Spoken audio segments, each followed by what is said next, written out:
Okay, so code shift. So in this problem, we are given 4 dials that represent the combinations of a byte log. So they are from 0 to 9. So we can represent the positions of the shifts as a tuple with 4 numbers like this. So this would be combination 9999. And then we want to write a function that allows us to turn each of the dials independent of each other. So the turns are represented as integers that can be positive and negative. So positive means we turn one of the dials up, and negative means we turn it down. So in this case, we shift the first one up by 1, and the second one down by 1, and then up by 2, and then down by 2. And then, of course, these numbers wrap around. So when we shift 9 up by 1, it should give us 0. And when we shift 9 down by 1, it should give us 8. That's fine. And 9 up by 2 gives us first 0 and then 1, and so on and so forth. So if we call the function on these inputs, it should return this output.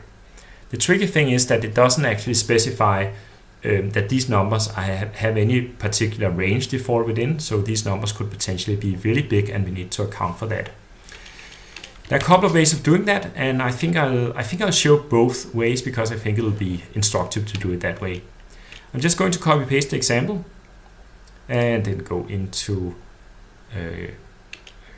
my IDE here, VS Code, and then we'll find code shift. Insert the example here in the bottom, and then I'll do new code. Let's return the new code, whatever it is, because this allows me to insert a breakpoint.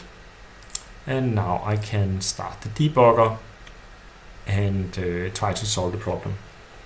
So what I observe here is that I basically need to do the same thing for each of these elements. So the way I'm going to solve this is that I'm basically going to write a for loop and first deal with what happens on the first element, and then what happens on the second element, and so on and so forth. So I have a for loop, and that could be the index, let's call it I, and that's in range of the number of elements in my code. So code like this.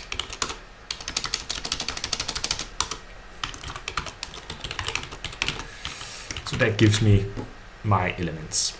And then, of course, I can index both the code and the turn. So I can call C for the code value. I can do that, get that using this none, and turn, let's call that for T, and that is turn of I. And now I can print out that what the code is and what the turn is, and we can just confirm that that goes through all the cases. So we see when I is equal to 0, I'm trying to somehow figure out what happens when I change 9 by 1. So this should become 0. So that sort of allows me to think about this problem as one that only has to do with integers. So that means that I want to eventually define something called new code, like whatever the code should be updated to. In this case, it should be 0. And then I guess I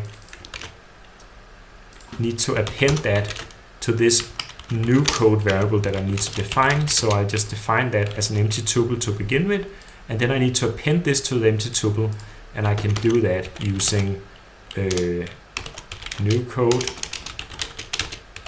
should be a new variable defined as the old variable, and then I append C to it, and I can do that using just by adding the two tuples together. I looked at this syntax in 7.1 if it's not familiar to you. Okay, so that's going to be my strategy. Let me just confirm that this has the right shape by just running all the code. So I select these lines that I've written and then do Shift-Alt-E.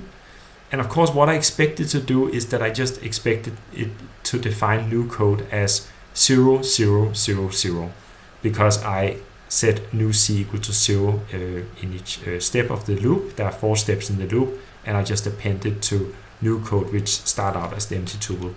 So let's confirm that that's the case. And it is. Okay. So now I need to figure out what I do with C and T. Since I wrote a little bit of code already in this problem, I think it's convenient for me to stop the debugger now, insert a new breakpoint inside this loop, because now I want to figure out how I actually update new C, and it's easier for me to do if I have concrete values of C and T to work on. So stop the debugger, insert a new breakpoint here, and then I start the debugger again. In general, it's a good idea to get into the habit of changing your code when you feel you got some of the way, stop the debugger, put in a new breakpoint and restart the debugger. You can always stop it here, or you can actually restart the debugger using this shorthand, but it's sufficient to know you stop it here and then you just run it again with a new breakpoint, and now it's stopped here. So this will of course stop it in the first step of the loop where I is 0, C is 9, and T should be equal to 1. Okay, so what do I do here? Well, let's just do the simple thing. We say that new code is the C plus T, right? That gets us some of the way. But now it's 10, so it should be 9. Or rather, it should be 0. So in this case, I need to subtract 10. So what I could do here is I could say, if new code is greater than 9, new code is equal to new code minus 10. And that would work in this case. So let's just confirm that would work. Sorry, I need to select all the lines and run them. And now new code is equal to 0. This is kind of okay, but it's really far from perfect.